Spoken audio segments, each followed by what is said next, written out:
बयान पर वार पलटवार। जी हां, नमस्कार, मैं हूं कपिल मिश्रा और आप देख रहे हैं हमारा विशेष कार्यक्रम छत्तीसगढ़ के बाद हमारे साथ। आज बात दीपक बैज के बयान की।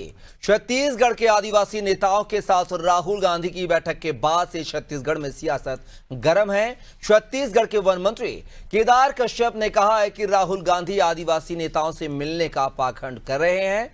कश्यप ने पीसीसी चीफ दीपक बैज से इस बैठक को लेकर कई सवाल किए हैं। कश्यप ने कहा कि बैज ने राहुल गांधी से यह क्यों नहीं पूछा कि जब भूपेश बघेल की सरकार थी तब प्रदेश में भेजे गए 3 राज्यसभा सांसदों में से छत्तीसगढ़ के किसी आदिवासी कांग्रेस ने राज्यसभा क्यों नहीं भेजा।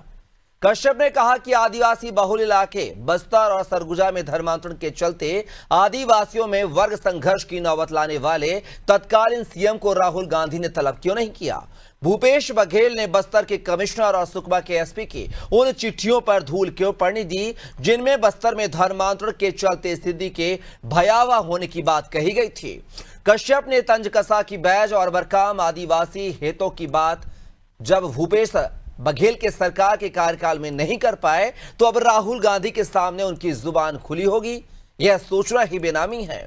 कश्यप को पलटवार करते हुए दीपक बैज ने कहा है कि आपको लगता है कि प्रदेश में आदिवासियों का विकास हो रहा है तो मेरे साथ हसदेव और तमनार में बेलाडीला और कोरंडम खदान क्षेत्रों में जाकर आदिवासियों से खुद पूछिए।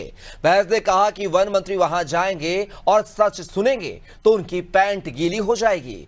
बाद में बैज ने भी कश्यप से अनेक सवाल पूछे हैं। दोनों नेताओं के सवालों को देखकर लग रहा है कि आदिवासियों के लिए दोनों सरकारों ने कुछ नहीं किया, सिर्फ बड़े बड़े वादे किए, किंतु वादों की जगह धरातल पर काम कब होगा। और आदिवासी इलाकों में धर्मांतरण को लेकर बस्तर के कमिश्नर और सुकमा के एसपी की चिट्ठियों को भूपेश सरकार में नजरअंदाज क्यों किया गया। आज की चर्चा इन्हीं सवालों के इर्द गिर्द है, लेकिन सबसे पहले कुछ प्रतिक्रियाएं सुन लेते हैं।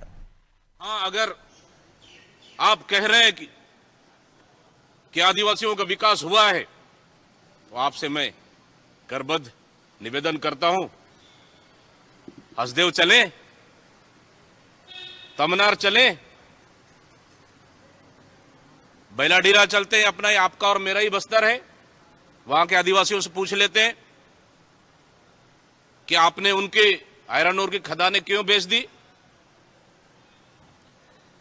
बीजापुर कोरंडम की खदानें क्यों बेच दी, वो भी आपका और मेरा ही क्षेत्र है, वहां चले,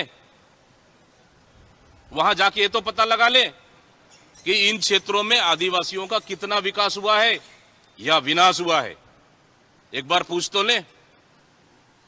अगर शायद वहां मेरे साथ चलेंगे या फिर मैं आपके साथ चल लूं तब पता चलेगा आदिवासियों के विकास हुआ या विनाश। अगर वहां चलेंगे ना, मैं समझता हूं कि आपकी पैंट गीली हो जाएगी। आदिवासियों से चर्चा करेंगे तो इस तरह से अगर आप आदिवासियों के लिए काम नहीं कर सकते तो मैं समझता हूं इस कुर्सी में बने रहने का कोई अधिकार नहीं है, छोड़ दीजिए। आपके जैसे कई आदिवासी युवा हैं जो बेरोजगार है, नौकरी नहीं मिल रही है, आपकी सरकार नौकरी नहीं दे पा रही है, वो उस कुर्सी में आकर बैठेंगे और आदिवासियों के लिए काम करेंगे। माननीय दीपक बैज जी, आपसे जो सवाल पूछे गए थे उसका जवाब देने की हिम्मत आपने नहीं दिखाई। बदले में आपने फिर से बेतुके सवाल और झूठे सवाल पूछे। आप बताइए ना कि कांग्रेस ने 3 राज्यसभा के सांसद बनाए, तीनों बाहर के। राज्यसभा में किसी आदिवासी को आपने भेजना उचित क्यों नहीं समझा। आप बड़े आदिवासियों के हितैषी हैं और आपकी सरकार रहते हुए धड़ल्ले से आदिवासियों की संस्कृति को छीना गया। 40,000 बच्चों की मौत इलाज के अभाव में आपकी सरकार में हुई, उसमें अधिकांश आदिवासी परिवारों के थे। आदिवासी छात्रावासों में बच्चियां पढ़ती थी, उनके साथ बलात्कार हुआ। जब वो गर्भवती होती थी तब सरकार को पता चलता था कि उनके साथ क्या हो रहा है। आपके शासनकाल में तेंदुपत्ता का पैसा आदिवासियों को नहीं दिया गया। सर पर टोकरी उठाए हुए माताएं बहनें पैदल चलकर जाने कहां अपना तेंदुपत्ता बेचने जाती थी। तो आप अगर वाकई हिम्मत दिखाना चाहते हैं तो पहले इन सवालों के जवाब दीजिए, बेतुके सवाल करना बंद कीजिए। तो सुना आपने, लगातार जो है राहुल गांधी के आदिवासियों से मुलाकात को लेकर जो है बयानबाजी शुरू हुई थी और अब जो है पैंट गीली तक होने तक पहुंच गई है। तो इस तरह की नौबत जो है छत्तीसगढ़ में चल रही है। बयानों को लेकर इस पूरे मुद्दे पर विस्तार से चर्चा करेंगे। हमारे साथ चर्चा के लिए इस विशेष पैनल जुड़ा हुआ है। परिचय करवा देता हूं। इस मुद्दे पर चर्चा के लिए हमारे साथ जुड़ गए हैं आलोक सोनी जी, जो कि भाजपा नेता हैं, जावेद खान जी, कांग्रेस प्रवक्ता, साथ ही वरिष्ठ पत्रकार रमेश पांडे जी हमारे साथ जुड़े हुए हैं। तीनों मेहमानों का बहुत स्वागत है हमारी चर्चा में। पहला सवाल जावेद जी आपसे है कि राहुल गांधी ने मुलाकात की है आदिवासी लोगों से, आदिवासी परिवारों से। ये मुलाकात जो है जब विपक्ष की भूमिका में कांग्रेस छत्तीसगढ़ में तभी क्यों याद आई? जब भूपेश बघेल सरकार थी 2018 से लेकर 2023 तक, तब ये आदिवासी क्यों याद नहीं आए? और सवाल यह भी है कि सबसे ज्यादा देश में राज करने वाली पार्टी कांग्रेस रही है, तो जो जी दीपक बैज जी बयान दे रहे हैं कि आदिवासियों के लिए किसी ने कुछ नहीं किया, बीजेपी पर वो आरोप लगा रहे हैं, लेकिन सबसे ज्यादा राज करने वाली आपकी पार्टी है। राहुल गांधी की मुलाकात आदिवासी लोगों से क्या माना जाए कि 2028 के विधानसभा चुनाव में आदिवासी वोट बैंक छत्तीसगढ़ में ज्यादा है, क्या उसको साधने की तैयारी के तौर पर माना जाए? जावेद जी। नमस्कार कपिल जी, आपको, आपके सभी दर्शकों को, साथ ही मीडिया पैनलिस्ट को भी मेरा नमस्कार। देखिए, सर्वप्रथम मैं आपके उस बात का उस सवाल का जवाब दे दूं कि राहुल गांधी जी जब छत्तीसगढ़ में कांग्रेस की सरकार थी तो आदिवासी नेताओं से क्यों नहीं मिले? ये सवाल पूरी तरह से निराधार है। लगातार राहुल गांधी जी आदिवासी नेताओं से मिलते रहे, चर्चा करते रहे, बहुत सारे विषयों पर छत्तीसगढ़ भी उनका आना जाना रहा और छत्तीसगढ़ के आदिवासी नेता भी राहुल गांधी जी से मुलाकात करने के लिए दिल्ली जाते रहे। दूसरी बात, आज जो पूरा विषय है मैं उस पर बात करना चाहूंगा। भाई, कांग्रेस पार्टी एक राष्ट्रीय पार्टी, अपनी पार्टी है, अपनी पार्टी के लोगों से एक राष्ट्रीय पार्टी के उपाध्यक्ष रहे, राष्ट्रीय पार्टी के अध्यक्ष रहे, अभी लोकसभा में नेता विपक्ष है राहुल गांधी जी। अगर अपनी पार्टी के आदिवासी नेताओं से मिल रहे हैं, उनसे चर्चा कर रहे हैं और उनसे पूछ रहे हैं कि प्रदेश में सरकार कैसी चल रही है और हम कहां पर कैसे विपक्ष की भूमिका निभा रहे हैं, कैसे हम जनता की आवाज बन रहे हैं, तो इसमें भारतीय जनता पार्टी को पेट में दर्द होने, भारतीय जनता पार्टी को परेशान होने, भारतीय जनता पार्टी को डर लगने की क्या जरूरत? अभी आपने देखा कुछ दिन पहले खड़गे जी आए, ये भारतीय जनता पार्टी विष्णुदेव साय सरकार डर गई और तुरंत तत्काल जेपी नड्डा जी का कार्यक्रम आरक्षित कर दी। अब राहुल गांधी जी, दीपक बैज जी और छत्तीसगढ़ और बस्तर के आदिवासी नेताओं से मिल रहे हैं तो केदार कश्यप जी भयभीत हो रहे हैं। अरे भैया, मंत्री हैं वो, शायद वो बार बार भूल जाते हैं कि छत्तीसगढ़ सरकार में मंत्री हैं। भारतीय जनता पार्टी के प्रवक्ता बनकर के काम करने का इतना शौक है तो उन्हें मंत्री पद और विधायकी से इस्तीफा देकर के प्रवक्ता बन के काम करना चाहिए। फिर रोज शाम आपकी डिबेट में वो भी बैठेंगे, मैं भी बैठूंगा, दो हाथ कर लिया करेंगे।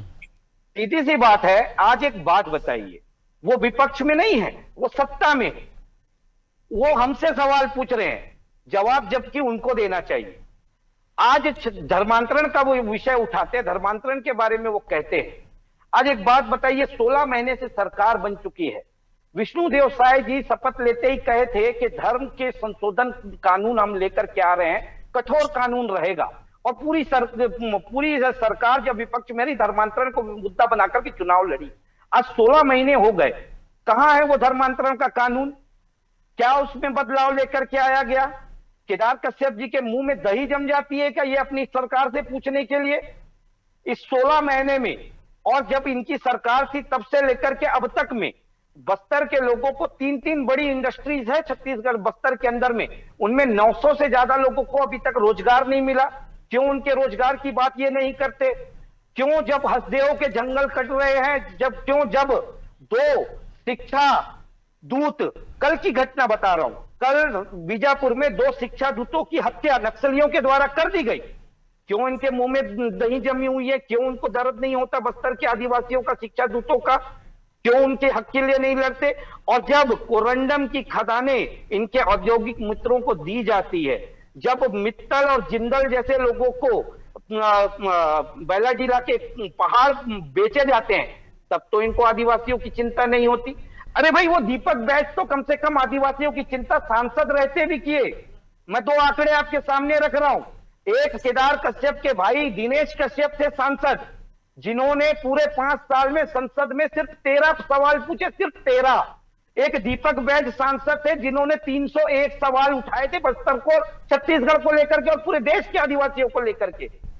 तो जब वो संसद में थे तो भी सवाल पूछते थे, छत्तीसगढ़ और बस्तर के आदिवासियों के लिए गंभीर चिंतित रहते थे। आज विपक्ष में है तो सड़क की लड़ाई लड़ रहे हैं, सवाल पूछ रहे हैं। बस डर और भय इन्हें इसी बात का है। अरे भाई, राहुल गांधी जी ने, जावेद जी समय का अभाव है, थोड़ा सा प्रतिक्रिया ले लेते हैं सभी मेहमानों की, समय का अभाव है। आलोक जी, आपने तमाम प्रकार के आरोप सुने, कोई पहली बार मुलाकात नहीं है राहुल गांधी की आदिवासी लोगों के साथ। आदिवासियों के साथ वो कई बार मुलाकात करते रहे हैं और जिस तरीके के जो आरोप लगाए गए थे वो जो जावेद जी ने है वो आरोपों का खंडन किया। और आप क्या कहना चाहेंगे जावेद जी के जवाबों को लेकर? कपिल जी, आपके सभी दर्शकों को, साथी प्रवक्ता और वरिष्ठ पत्रकार जी को मेरा नमस्कार। देखिए, मैंने नहीं, संपूर्ण भारत के लोगों ने इस बात को देखा परखा भी है कि राहुल गांधी जी ने चुनाव के पूर्व किस तरह की नौटंकियां और किस तरह के ढकोसले किए और कैसे कैसे जो हथकंडे अपनाए उन्होंने चुनाव के पूर्व में। और कहीं जा करके कभी खेत में हल चला रहे हैं, कभी कहीं पर में जूता सिल रहे हैं, कभी ट्रक चला रहे हैं। इन सभी हथकंडों को भारत के देश के समस्त नागरिकों ने देखा और पूरी तरीके से इसे स्वीकार किया। और वही हथकंडा इस वक्त फिर से राहुल गांधी जी अगर अपनाते हैं। आदिवासी हित, जिस पार्टी ने इस भारत देश पे सबसे ज्यादा राज किया हो और आज जिसकी वजह से आज यदि इस भारत आदिवासी समाज की बात की जाती है तो इस मुकाम पे यदि आदिवासी समाज है तो किसकी वजह से है, वो किसकी देन है? भारतीय जनता पार्टी की कि कांग्रेस की? कांग्रेस ने सबसे लंबे समय तक राज किया है। और जिन ये कल कारखानों की बात कहें, चाहे हंसदेव की बात कहें या फिर एनएमडीसी जो वहां पर में काम करी, ये सभी कारखाने कांग्रेस के शासन काल में वहां पर में दोनों जगह पर लगे हैं और कांग्रेस के शासन में ही उन्हें परमिशन दिया गया है। और ये किस हक से ये बात उठाते हैं, किस हक से ये बोलते हैं कि हमने आदिवासियों का हनन नहीं किया? हमने ही, भारतीय जनता पार्टी ने अपने 15 वर्ष के शासनकाल में आदिवासियों की सुध ली और इसके उसके साथ में इनके कांग्रेस के नेता बस्तर टाइगर के रूप में जिन्हें जाना जाता है, महेंद्र कर्मा जी, उन्होंने भारतीय जनता पार्टी का साथ दिया था। सर्वत जुलूम हमने चला था जब आदिवासियों के अधिकारों का हनन हो रहा था। उस समय कांग्रेस पार्टी ने उनको पार्टी से बाहर किया था। क्यों किया था? यही बात इनके पूर्व अध्यक्ष के साथ में हुई। जब मोहन मरकाम ने डीएमएम घोटाले की बात करी बस्तर में तो उन्हें पार्टी को अध्यक्ष पद से हटा दिया गया। क्यों हटाया गया? आप लगातार आदिवासियों की उपेक्षा करते हैं और केवल आज दिखावे के लिए, आप चुनाव जीतने के लिए, आज भी चुनाव दिख रहा है, बिहार का चुनाव है, आने वाले समय में अन्य प्रदेशों में चुनाव होगा। वो कह रहे हैं कि धर्मांतरण के मुद्दे पर आपने सरकार बनाई है, कहां है धर्मांतरण कानून? बिल्कुल आएगा, आप उसके लिए निश्चिंत रहिए। जो दोषी वो बख्शे नहीं जाएंगे। लेकिन धर्मांतरण के लिए किसने खुली छूट दी? कौन सी चलिए, जावेद जी कुछ कहना चाह रहे हैं। जावेद जी 30 सेकंड की प्रतिक्रिया, फिर सीधे रमेश पांडे साहब को करूंगा। जी जावेद जी। देखिए, जिस तरह से अल्प ज्ञान केदार कश्यप जी को है, वो कहते हैं कि कांग्रेस के किस आदिवासी नेता को राज्यसभा भेजा, उन्हें यह नहीं पता फूलो देवी नेताम जी को कांग्रेस पार्टी ने राज्यसभा भेजा। उसी तरह से आलोक भाई को भी अल्प ज्ञान है। सुनिए आलोक भाई, आदिवासी बहुल राज्य है।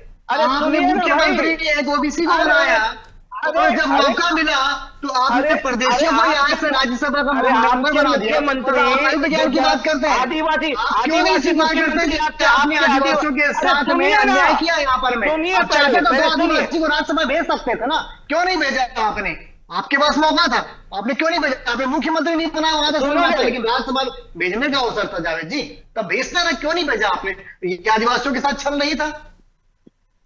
जावेद जी, मैं बोल लूं जावेद जी, समय का अभाव में थोड़ा सा प्रतिक्रिया ले लूं रमेश पांडे साहब की। समय का अभाव है चूंकि आज, और रमेश पांडे साहब तो मेरे को बोलने के लिए बुलाए, पर लेकिन मेरे को बोलने इन्होंने दिया ही कहा। अरे जावेद जी, सबसे ज्यादा तो आप ही ने बोला है, देख लीजिए, मिनट देख लीजिए, काउंट कर लीजिएगा। सबसे ज्यादा थोड़ा प्रतिक्रिया ले लेते हैं, फिर आप पे रुक करूंगा, समय रहा तो जरूर आप पर आऊंगा। पांडे साहब, क्या लगता है जिस तरीके से आदिवासियों के लोगों के साथ मुलाकात की है राहुल गांधी ने, दिल्ली में बुलाया है, हालांकि वो जावेद जी कह रहे हैं पहली मुलाकात नहीं, कई बार मुलाकातें हो चुकी हैं, लेकिन अब सबसे बड़ा सवाल यह है कि कांग्रेस को ऐसी क्या जरूरत आन पड़ी है जो आदिवासियों के पिच पर कांग्रेस वापस लौटना चाहती है? इसके क्या मायने देखें पांडे साहब? कपिल जी, ये कोई डिबेट का विषय नहीं है। कांग्रेस विपक्ष में है, वो आदिवासी बाहुल्य राज्य है, तो मिलेगी किससे? भाई मिलना तो उन्हीं लोगों से है। तो कांग्रेस क्या गलत कर रही है? सत्ता पक्ष के लोगों को काम करना चाहिए। काम करके दिखाना चाहिए, उनको बोलने की जरूरत नहीं है। मैं जावेद जी के उस बात से बिल्कुल सहमत हूँ कि केदार कश्यप जी पार्टी के प्रवक्ता नहीं है, वो पार्टी के प्रवक्ता है रमेश जी, ऑफिशियली प्रवक्ता है। मैं आपकी जानकारी मंत्री जी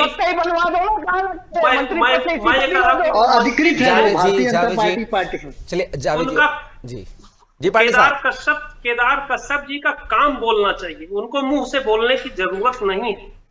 आज वो मुंह से बोल करके हंसी का पात्र क्यों बन रहे हैं? ऐसी क्या जरूरत है कि राहुल गांधी जी किसी से मिले? आपको क्या दिक्कत है? वो भी पार्टी के एक राष्ट्रीय नेता हैं, अगर लोगों से मिल रहे हैं, आदिवासियों से मिल रहे हैं, गैर आदिवासियों से मिल रहे हैं, आपसे क्या मतलब है इस बात से? तो मैं ये कहूंगा कि ऐसी अनावश्यक छोटी छोटी बातों को लेकर के अपना राजनीतिक कैरियर दांव पे न लगाएं, समय नष्ट न करें। सरकार में है, अच्छा काम करें, विपक्ष भी अपने कर्तव्यों का निर्वहन करे। दोनों एक व्यवस्था के अंग हैं, विपक्ष का भी उतना ही महत्व है जितना सत्ता पक्ष का है। तो मैं कहूंगा कि आपस में लड़ने के बजाय आदिवासी हितों में दोनों मिल करके एक गाड़ी के दोनों पहियों की तरह काम करें। क्या दिक्कत है इसमें? बिल्कुल, कहीं ना कहीं आप आपके जो जवाब है उस जवाब से शायद दोनों पार्टियां सहमत होगी। फिलहाल के तीनों मेहमान हमारी चर्चा का हिस्सा बने, समय का अभाव है, क्षमा चाहूंगा सभी से। रमेश पांडे साहब आपका, जावेद जी आपका, साथी आलू सुनी जी आपका बहुत शुक्रिया। तो देखा आपने कि छत्तीसगढ़ में बयानबाजियों को लेकर जो है दौर जारी है, लेकिन सबसे बड़ा सवाल यही है, जैसा कि वरिष्ठ पत्रकार कह रहे थे, पांडे साहब कह रहे थे कि काम बोलना चाहिए ना कि नेताओं के बोल। तो देखना होगा कि सब जो है बयानबाजियों के बाद छत्तीसगढ़ की राजनीति की दिशा और विकास की दशा किस ओर दौड़ेगी, ये देखना दिलचस्प होगा। फिलहाल के लिए बस इतना ही। आप बने रहिए अनादि टीवी के साथ। नमस्कार।